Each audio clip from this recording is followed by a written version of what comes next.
আসসালামু আলাইকুম। আজকে আমাদের কারেন্ট ইলেকট্রিসিটির 4 নাম্বার ক্লাস। তো 4 নাম্বার ক্লাসের হচ্ছে দুইটা পার্ট। তো আজকে আমরা পার্ট 2টা শুরু করব। এর আগের দিন পার্ট 1টা কমপ্লিট হয়ে গেছে। আজকে প্রথমবারের মতো যারা ক্লাসটা দেখতেছো তারা হচ্ছে সিরিজের শুরুর থেকে ক্লাসগুলো কমপ্লিট করে আসবে। Lecture number 1, lecture number 2, lecture number 3, lecture 4 এর পার্ট 1 এই পর্যন্ত যদি কমপ্লিট হয়ে যায় তোমার, তাহলে তুমি লেকচার 4 এর পার্ট 2টা দেখতে পারো। হ্যাঁ, আর এই ভিডিওগুলো আমরা কোথায় পাবো? আমাদের আই বাটনের ওখানে লিংক দেওয়া থাকবে, অথবা তুমি ডেসক্রিপশন বক্সে গেলেও এই টোটাল 4টা ক্লাসের লিংকটা ওখানে পেয়ে যাবা। তো ওখান থেকে ক্লাসগুলো দেখে তারপর তুমি হচ্ছে 4 নাম্বার লেকচারের পার্ট 2টা দেখবা, তাহলে তোমার জন্য ভালো হবে এবং বুঝতেও সুবিধা হবে। তাহলে আমাদের লেকচার 4 এর যে পার্ট 1, এটার যে টপিকটা ছিল direction of current in a circuit, বর্তনীতে তড়িৎ প্রবাহের দিক। আমাদের এখানকার কনসেপ্টটা ছিল বর্তনীতে তড়িৎ প্রবাহের দিক। বর্তনীতে তড়িৎ প্রবাহের দিক, এবং এটা নিয়ে আমি একটা সার্কিট অলরেডি তোমাদেরকে সলভ করাইছি। সেই সার্কিটটা ছিল এরকম, এবং এই সার্কিটের জন্য আমি তোমাকে দুইটা বৈশিষ্ট্য মনে রাখতে বলছি এবং বারবার কথাটা রিপিট করছি।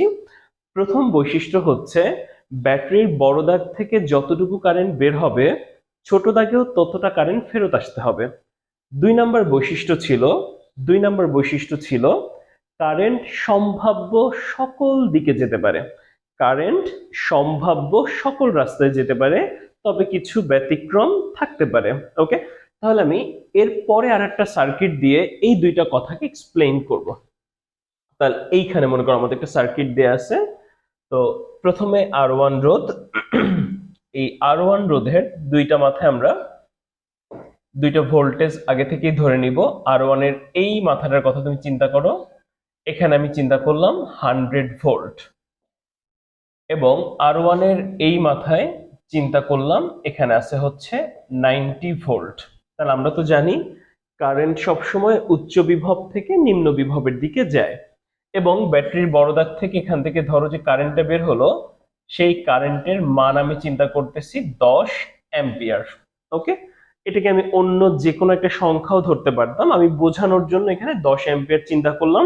অ্যাম্পিয়ার কি? অ্যাম্পিয়ার হচ্ছে কারেন্ট মাপার একক।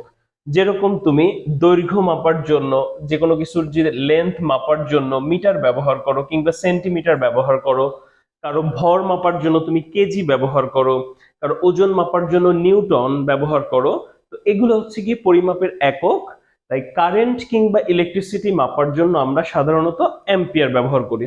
তাহলে এই 10 অ্যাম্পিয়ার কারেন্ট 100 ভোল্ট থেকে 90 ভোল্টে যাবে, কারণ আমরা জানি কারেন্ট সবসময় উচ্চ বিভব থেকে নিম্ন বিভবের দিকে যায়। এটা আমাদের অলরেডি জানা আছে। কারেন্ট সবসময়, এই যে 10 অ্যাম্পিয়ার কারেন্ট, এটা উচ্চ বিভব থেকে নিম্ন বিভবের দিকে যাবে। তাহলে এই দেখো কারেন্ট এই রাস্তা ধরে আসলো, তাহলে এই রাস্তা ধরে টোটাল 10 অ্যাম্পিয়ার কারেন্ট আসলো। 10 অ্যাম্পিয়ার কারেন্ট এখানে এসে দেখো কয়টা রাস্তা পাচ্ছে? দুইটা রাস্তা। তাহলে আমাদের বৈশিষ্ট্যটা কি যেন ছিল? কারেন্ট সম্ভাব্য সকল দিকে যেতে পারবে। তাহলে কারেন্ট যদি সম্ভাব্য সকল দিকে যায়, এই দুইটা রাস্তাতেই কিন্তু যাবে। ওকে, তাহলে আমি এই দুইটা রাস্তাতেই ভাগ করে দিব কারেন্টকে। 10 অ্যাম্পিয়ার এখান থেকে দুই ভাগ হয়ে গেল। ওকে, সমান সমান ভাগ হতে পারে, আবার নাও পারে। 10 অ্যাম্পিয়ার যে একদম ইকুয়ালি ডিভাইড হবে এটার কোনো সিউরিটি নাই, সেটা অনেক কিছুর উপরই ডিপেন্ড করবে। তো ওইদিকে আমরা না যাই, 10 অ্যাম্পিয়ারকে সিম্পলি তুমি দুই ভাগ করে ফেলো। তো আমি চিন্তা করলাম এই দিকে হলো 7 অ্যাম্পিয়ার আর এই দিকে হলো 3 অ্যাম্পিয়ার। ওকে, তাহলে এই 10 অ্যাম্পিয়ার ইলেকট্রিসিটি বা কারেন্টে সেখানে দুইটা রাস্তা পেলো, দুইটা রাস্তার দিকেই যাবে। এখন আমি এইটা আগে একটু কমপ্লিট করে আসি। 3 অ্যাম্পিয়ার কারেন্ট যে যাচ্ছে এইদিকে, আমরা তো জানি কারেন্ট সবসময় উচ্চ বিভব থেকে নিম্ন বিভবে যায়। তাহলে এইখানে আমি যে বিভবটা, এই বিভবটাকে চিন্তা করলাম 70 ভোল্ট। তাহলে 3 অ্যাম্পিয়ার কারেন্ট 90 ভোল্ট থেকে 70 ভোল্টের দিকে গেল, এই যে 3 অ্যাম্পিয়ার এই দিকে গেল। এবার এই 3 অ্যাম্পিয়ার এখানে এসে দেখো নিচের দিকে একটা রাস্তা পাচ্ছে। এটা যদি 70 হয়, তাহলে এইটাকে আমি ধরে নিচ্ছি 40। ওকে, তাহলে কারেন্ট যে 3 অ্যাম্পিয়ার এখানে আসলো, সেই 3 অ্যাম্পিয়ার কারেন্ট কিন্তু এখন নিচের দিকে নামছে, এবং আমরা জানি এটা উচ্চ বিভব থেকে নিম্ন বিভবের দিকে যাবে। তাহলে 3 অ্যাম্পিয়ার কারেন্টটা নিচের দিকে নামলো উচ্চ বিভব থেকে নিম্ন বিভবের দিকে। সেই 3 অ্যাম্পিয়ার এখন এখানে এসে এই বাম দিকে রওনা দিবে। তাহলে এই হচ্ছে 3 অ্যাম্পিয়ার, এটা 40, এটাকে আমি চিন্তা করতেছি 20 ভোল্ট। তাহলে 3 অ্যাম্পিয়ার দেখো 40 ভোল্ট থেকে 20 ভোল্টে আসবে, কারণ আমরা জানি কারেন্ট উচ্চ বিভব থেকে নিম্ন বিভবে যায়। আর এই রাস্তায় যে 7 অ্যাম্পিয়ার ছিল তার এদিকের দেখো তো বিভবটা কত, 90 ভোল্ট, আর এদিকের বিভব কত দেখো 20 ভোল্ট। তাহলে 7 অ্যাম্পিয়ারটাও নিচের দিকে নামছে। তাহলে এখানকার 7 অ্যাম্পিয়ার আর এই দিকে আসলো 3 অ্যাম্পিয়ার, তাহলে এই দুইটা মিলে রওনা দিবে। এখানকার 7 অ্যাম্পিয়ার এখানকার 3 অ্যাম্পিয়ার দুইটা মিলে এদিকে রওনা দিবে। তাহলে দুইটা মিলে আবার কত আসতেছে দেখো তো 10 অ্যাম্পিয়ার। এখন এটা যদি 20 হয়, এই মাথায় আমি এটাকে এখন 0 ভোল্ট লিখে দিচ্ছি। তাহলে আমরা তো জানি কারেন্ট উচ্চ বিভব থেকে নিম্ন বিভবে যায়। তাহলে 10 অ্যাম্পিয়ার কারেন্ট এই যে দেখো নিম্ন বিভবের দিকে আসলো, উচ্চ বিভব থেকে নিম্ন বিভবের দিকে যাচ্ছে। 10 অ্যাম্পিয়ার কারেন্ট 20 ভোল্ট থেকে 0 ভোল্টের দিকে যাচ্ছে। ওকে, তাহলে দেখো আমাদের সেই শর্তটা মানে কিনা, আমরা বলছি একদম শুরুতেই ব্যাটারির বড় দাগ থেকে যত কারেন্ট বের হবে, যে বড় দাগের জন্য আমাদের বিভব ছিল 100, এখান থেকে কি পরিমাণ কারেন্ট বের হয় দেখো 10 অ্যাম্পিয়ার। তাহলে ব্যাটারির বড় দাগ থেকে যত কারেন্ট বের হয় ছোট দাগে ঠিক তত পরিমাণ কারেন্টই দেখো ফেরত আসে। এটা সার্কিটের একটা বিশেষ বৈশিষ্ট্য। সার্কিট যতই কঠিন হোক দেখতে, তুমি সবসময় মাথায় রাখবে ব্যাটারির বড় দাগ থেকে যত কারেন্ট বের হবে ছোট দাগে তত কারেন্ট ফেরত আসতে হবে। তাহলে এখানে 10 অ্যাম্পিয়ার কারেন্ট যেহেতু সার্কিট থেকে বের হয়, তাহলে 10 অ্যাম্পিয়ার কারেন্টই কিন্তু ফেরত আসলো এখানে। ঠিক আছে, সেকেন্ড বৈশিষ্ট্য কি ছিল, কারেন্ট সম্ভাব্য সকল দিকে, কারেন্ট সম্ভাব্য সকল দিকে যাবে। যেমন এখানে এসে কারেন্টটা কয় ভাগ হয়ে গেল দেখো তো, 2 ভাগ হয়ে গেল। তাহলে সেই দুইটা বৈশিষ্ট্য মানলো। এখন আমি শুরুতেই বলছি আর আগের লেকচারে বা আজকের লেকচারেও বলছি যে কারেন্ট সম্ভাব্য সকল দিকে যাবে, ঠিক আছে, বাট তার জন্য কিছু লিমিটেশন আছে। এখন তুমি বলতে পারো সেই লিমিটেশন গুলো কি কি। সেই লিমিটেশন একটা আমি এখানে একটু দেখাচ্ছি, ভালো করে খেয়াল করবে। এখানে দেখো 7 অ্যাম্পিয়ার, এই যে 7 অ্যাম্পিয়ার, এটার দিকে ফোকাস করো।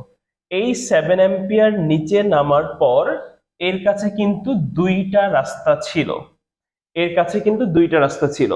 7 অ্যাম্পিয়ার এদিকে ডানেও যেতে পারতো, বামেও আসতে পারতো, কিন্তু আমরা দেখতে পাচ্ছি 7 অ্যাম্পিয়ার এখানে এসে এই 3 অ্যাম্পিয়ারের সাথে মিলে বাম দিকে আসতেছে। তার মানে 7 অ্যাম্পিয়ার বাম দিকে আসতেছে, ডান দিকে যাচ্ছে না। এখন প্রশ্ন হচ্ছে 7 অ্যাম্পিয়ার কেন ডান দিকে যেতে পারলো না? কারণ ডান দিকে গেলে যে ঝামেলাটা হইতো, কারেন্ট আসলে এই দিকে যেতেই পারে না। কারেন্ট এই দিকে যেতেই পারে না। কেন যেতে পারে না? কারণ এদিকে 20 ভোল্ট আর এদিকে হচ্ছে 40 ভোল্ট। কারেন্ট কখনো নিম্ন বিভব থেকে উচ্চ বিভবে যেতে পারে না। কারেন্ট কখনো নিম্ন বিভব থেকে উচ্চ বিভবে যেতে পারে না, সেটা আমরা জানি। তাই 7 অ্যাম্পিয়ারের সামনে দুইটা রাস্তা থাকার সত্ত্বেও দুইটা রাস্তায় কিন্তু যাচ্ছে না। তাহলে আমি প্রথম যে কথাটা বললাম সেটা আরেকবার রিক্যাপ করি। প্রথমে আমি তোমাদেরকে বললাম কারেন্ট সম্ভাব্য সকল দিকে যাবে, কিন্তু কিছু ব্যতিক্রম থাকবে। যেমন 10 অ্যাম্পিয়ার এসে সম্ভাব্য সকল দিকেই যাচ্ছে, এদিকে গেল 7, এইদিকে গেল 3, এগুলো কিন্তু আমি আন্দাজে ধরে নিছি। তুমি চাইলে এখানে 6 অ্যাম্পিয়ার এখানে 4 অ্যাম্পিয়ার ধরতে পারতে, এখানে 5 অ্যাম্পিয়ার এখানে 5 অ্যাম্পিয়ার ধরতে পারতে, সম্পূর্ণ তোমার ইচ্ছা। তাহলে এই যে 7 অ্যাম্পিয়ার এই দিকে যাচ্ছে না, তার পেছনে কারণটা হচ্ছে কারেন্ট কখনোই নিম্ন বিভব থেকে উচ্চ বিভবে যায় না। তাই এই সিম্পল কনসেপ্টটা বোঝানোর জন্য আমি কিন্তু সার্কিটে প্রত্যেক ক্ষেত্রে দেখো ভোল্টেজের মান দিয়ে রাখছি। এই ভোল্টেজের মান দেওয়ার অর্থই হচ্ছে কোন ক্ষেত্রে কারেন্ট 2 ভাগ হয়, কোন ক্ষেত্রে কারেন্ট ভাগ হয় না সেটা বোঝানো। তাহলে এটা বোঝানোর জন্যই আমি কিন্তু সার্কিটের মধ্যে তোমাদেরকে প্রত্যেকটা বিন্দুর বিভবটা দিয়ে দিলাম। আচ্ছা, এখানে এরকম আরেকটা ঘটনা ঘটছে, সেটা আমি অন্য কালি দিয়ে দেখাচ্ছি। এখানে এরকম আরেকটা ঘটনা ঘটছে, সেটা আমি এখানে রেড পেন দিয়ে দেখাচ্ছি। খেয়াল করো, এই দিকের 3 অ্যাম্পিয়ারের দিকে ফোকাস করো, লাল কালিটার দিকে ফোকাস করো। 3 অ্যাম্পিয়ার, 3 অ্যাম্পিয়ার যখন এদিকে আসলো তার জন্য কিন্তু দুইটা রাস্তা। 3 অ্যাম্পিয়ার এখানে এসে ওপরেও যেতে পারতো, আবার বামেও আসতে পারতো। খেয়াল করছো? 3 অ্যাম্পিয়ার এখানে আসার পর কয়টা রাস্তা পাচ্ছে দেখো, দুইটা রাস্তা পাচ্ছে। 3 অ্যাম্পিয়ার এখানে আসার পর দুইটা রাস্তা পাচ্ছে। দুই দিকে কি গেছে? না, দুই দিকে যায়নি।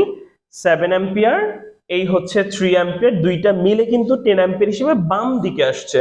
7 অ্যাম্পিয়ারও বাম দিকে, 3 অ্যাম্পিয়ারও কিন্তু বাম দিকে। কিন্তু একটা অপশন ছিল 3 অ্যাম্পিয়ার চাইলে কিন্তু উপরের দিকে যেতে পারতো, কিন্তু কেন যায়নি বা কেন যাবে না? কারণ ওপরের দিকে গেলে 20 ভোল্ট থেকে 90 ভোল্টের দিকে যাওয়া হয়, কিন্তু কারেন্ট তো সেটা কখনোই করবে না। কারেন্ট কখনোই নিম্ন বিভব থেকে উচ্চ বিভবে যায় না। প্রথম দুইটা লেকচারে ছিল আমাদের এটা, যে কারেন্ট সবসময় উচ্চ বিভব থেকে নিম্ন বিভবে যাবে। তার মানে 3 অ্যাম্পিয়ারের কাছে দুইটা অপশন থাকার সত্ত্বেও 3 অ্যাম্পিয়ার কিন্তু ওপরের দিকে উঠতে পারছে না। তাহলে আমি কথাগুলো আবার বলতেছি, দেখো আমার প্রথম বৈশিষ্ট্য ছিল একটা সার্কিটের মধ্যে ব্যাটারির বড় দাগ থেকে যত কারেন্ট বের হবে ছোট দাগেও তত কারেন্ট ফেরত আসতে হবে, এখানে কোনো ব্যতিক্রম নাই, এটা ঘটতেই হবে যে প্লাস থেকে যত কারেন্ট বের হয় মাইনাসেও তত কারেন্ট ফেরত আসে। এবং এই যে প্রত্যেকটা জায়গায় তুমি কারেন্টটাকে ভাগ করে ফেললে, যে প্রত্যেক রাস্তায় কত করে কারেন্ট যাচ্ছে, এটাকে বলা হয় কারেন্ট ডিস্ট্রিবিউশন। এবং আমাদের পরবর্তী লেকচার থাকবে কারেন্ট ডিস্ট্রিবিউশন নিয়ে, ওখানে আমরা আরো প্রায় 5 থেকে 6টা সার্কিটের মধ্যে এরকম করে কারেন্টটা ডিস্ট্রিবিউশন করব। এইবার প্রথম বৈশিষ্ট্য বুঝলাম, ব্যাটারির বড় দাগ থেকে যত কারেন্ট বের হবে ছোট দাগে তত আসবে। সেকেন্ড বৈশিষ্ট্য ছিল কারেন্ট বা তড়িৎ বা ইলেকট্রিসিটি সম্ভাব্য সকল দিকে যাবে, কিন্তু ব্যতিক্রম তো থাকবেই। যেমন 10 অ্যাম্পিয়ার এখানে দেখো সম্ভাব্য সকল দিকে গেল, কিন্তু 7 অ্যাম্পিয়ার সম্ভাব্য সকল দিকে যেতে পারে নাই। 7 অ্যাম্পিয়ারের ক্ষেত্রে দুইটা অপশন ছিল, বাম এবং ডান, এটা ডান দিকে আসেনি। ডান দিকে কেন আসতে পারেনি? কারণ ডান দিকে গেলে নিম্ন থেকে উচ্চ বিভবের দিকে যাওয়া হয়। আবার 3 অ্যাম্পিয়ারের কাছেও দুইটা অপশন ছিল, 3 অ্যাম্পিয়ার এখানে এসে ওপরে যেতে পারতো, বামে আসতে পারতো, কিন্তু ওপরে যেতে পারছে না, কারণ সেক্ষেত্রেও নিম্ন থেকে উচ্চ বিভবটা হয়। তাহলে এই নিম্ন এবং উচ্চ বিভব তো কখনোই তোমার প্রশ্নে দেওয়া থাকবে না, তখন তুমি বুঝবে কিভাবে? খুব মনোযোগ দিয়ে শুনবে। যদি সার্কিটের মধ্যে বিভব দেয়া নাও থাকে, তাও এটা গেস করা যায় যে কারেন্ট ভাগ হবে কি হবে না। যেমন তুমি দেখো 7 অ্যাম্পিয়ার যখন আসলো, দুইটা রাস্তা পাচ্ছে, কিন্তু একটা রাস্তায় তো 3 অ্যাম্পিয়ার এই দিক থেকে আসতেছে, তাহলে মাথায় রাখবো একই রাস্তায় কখনো দুই দিক থেকে কারেন্ট আসতে পারে না, কিংবা কারেন্টের কখনো ক্ল্যাশ ঘটবে না। এই কথাটা বারবার মনে রাখবো যে একই রাস্তা থেকে কখনো দুই দিক থেকে কারেন্ট আসা সম্ভব না। যেমন 3 অ্যাম্পিয়ার অলরেডি কোন দিকে আসতেছে বলো? বামে, তাহলে আরেকটা কারেন্ট কখনোই এই রাস্তায় ডান দিকে যেতে পারবে না, যে কোনো রাস্তার জন্যই। যেমন ধরো 10 অ্যাম্পিয়ার, 10 অ্যাম্পিয়ার এখানে কোন দিকে যাচ্ছে? দেখো তো ডান দিকে যাচ্ছে, তাহলে আরেকটা কারেন্ট কখনোই এখানে বাম দিকে যেতে পারবে না। একটা রাস্তায় কারেন্ট একদিকেই যাবে। আবার 7 অ্যাম্পিয়ার কারেন্ট এটা কোন দিকে নামতেছে? নিচের দিকে, তাহলে আরেকটা কারেন্ট কখনোই কোন দিকে যেতে পারবে না? উপরের দিকে যেতে পারবে না। তুমি এখানে বুঝতেছো বিভব দেখে যে 20 থেকে 90-র দিকে যেতে পারবে না, কিন্তু তোমার যখন কোয়েশ্চেন গুলো দিবে তখন কিন্তু এই বিভবটা দেওয়া থাকবে না। তখন একদম সিম্পল একটা কথা মাথায় রাখবে, একই রাস্তায় কখনো দুই দিক থেকে কারেন্ট আসতে পারে না, একই রাস্তায় কখনো দুই দিক থেকে কারেন্টের ক্ল্যাশ ঘটতে পারে না। যেহেতু 3 অ্যাম্পিয়ার অলরেডি বাম দিকে, তাহলে আরেকটা কারেন্ট কখনো ডান দিকে যেতে পারবে না। আবার যেহেতু 7 অ্যাম্পিয়ার নিচের দিকে, তাহলে আরেকটা কারেন্ট কখনো ওপরের দিকে যেতে পারবে না। এক রাস্তায় কারেন্টের দিক একই, এক রাস্তায় কারেন্টের দিক একই। তাহলে এই পর্যন্ত বৈশিষ্ট্য দাঁড়াচ্ছে তিনটা। কি কি? নাম্বার 1, প্লাস থেকে যত কারেন্ট বের হয়, প্লাস থেকে যত কারেন্ট বের হয় মাইনাসেও তত কারেন্ট প্রবেশ করে। এবং আমি যে বললাম আমাদের 5 নাম্বার লেকচারটা আসতে যাচ্ছে কারেন্টের ডিস্ট্রিবিউশন নিয়ে। অনেক কঠিন কঠিন সার্কিটে আমরা দেখব যে এই রুলটা ফলো করে তারা। ব্যাটারি বড় দাগ থেকে যত কারেন্ট বের হয়, পুরা সার্কিটে যত প্যাচ থাকুক, পুরা ক্ষেত্রে ঘুরে ফিরে আবার মাইনাসে তত কারেন্ট আসবে। তাহলে প্রথম বৈশিষ্ট্য এটা। দ্বিতীয় বৈশিষ্ট্য কি বললাম? কারেন্ট সম্ভাব্য সকল দিকে যাবে, কিছু ব্যতিক্রম থাকবে, সেটাই 3 নম্বর বৈশিষ্ট্যটা। 3 নম্বর বৈশিষ্ট্য কি? একই রাস্তায় কখনো দুই দিক থেকে কারেন্ট আসবে না, একই রাস্তায় কখনো দুই দিক থেকে কারেন্ট আসবে না, অথবা একই রাস্তায় কখনো কারেন্টের ক্ল্যাশ ঘটবে না। ঠিক আছে, তাহলে আজকে আমাদের লেকচারের বিষয়বস্তু এটাই ছিল। 3টা বৈশিষ্ট্য তুমি চলতরিৎ চ্যাপ্টারে সব সময় মাথায় রাখবে।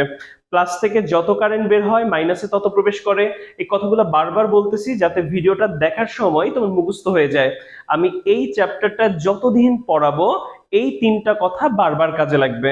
প্লাস থেকে যত কারেন্ট বের হয় মাইনাসে তত কারেন্ট প্রবেশ করতেই হবে।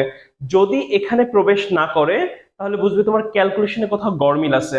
2 নাম্বার, তড়িৎ সম্ভাব্য সকল দিকে যেতে চায়। ওকে, কিছু ব্যতিক্রম আছে, সেই ব্যতিক্রমটা কি? অনেক ক্ষেত্রে দেখবো আমরা যে একই রাস্তায় কখনো দুই দিক থেকে কারেন্ট আসা সম্ভব না বা পারবেও না। কিংবা এই কথাটাকে আমি এভাবেও বলবো অনেক সময়, একই রাস্তায় কারেন্টের কখনো ক্ল্যাশ ঘটবে না।